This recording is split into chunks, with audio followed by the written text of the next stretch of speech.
سخت مشکل سے نجات کے لیے وظیفہ بتا رہا ہوں۔ بہت سے لوگ ایسی ہیں بیچارے وہ سخت مشکل میں پھنس جاتی ہیں اور رنج اور غم میں پھنس جاتی ہیں، سخت مرحلے میں پھنس جاتی ہیں۔ کوئی جو نا ایسا مرحلہ آتا ہے کہ سخت مرحلے میں پھنس جاتی ہیں۔ سخت مشکل سے نجات کے لیے یہ وظیفہ بتا رہا ہوں۔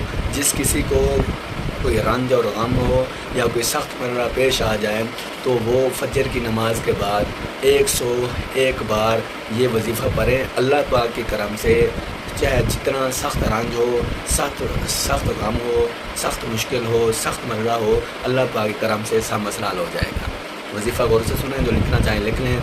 تو دوستو کہ وہ وظیفہ یہ ہے کہ لا حول ولا قوت الا باللہ العلی العظیم، یا فردو یا وسرو یا احدو یا سمدو۔ اس وظیفے کو جو 101 بار آپ پڑھیں نماز فجر کے بعد۔ پھر اس وظیفے کا اثر دیکھیں آپ کی۔ لوگ کہتے ہیں نا بھئی ہم جو کئی سالوں سے سخت پریشانی میں ہیں، سخت رنج میں ہیں، سخت غم میں ہیں، سخت جو ہے نا مشکل میں ہیں۔ اس وظیفے کو دوستوں پڑھو تو انشاءاللہ اللہ پاک کی کرم سے سب مسئلہ جو ہے ٹھیک ہو جائے گا۔ خدمت خلق کا جذبہ رکھتے ہوئے یہ ہماری ویڈیو اپنے دوست احبابوں کو ضرور جو ہے نا سینڈ کریں۔ ہمارے یوٹیوب چینل اور ٹک ٹاک کے جو ہے چینل کو فالو اور بیل کی گھنٹی کو ضرور جو ہے دبائیں تاکہ مجرب اور عمدہ وظیفے جو ہے آپ کو جو ہے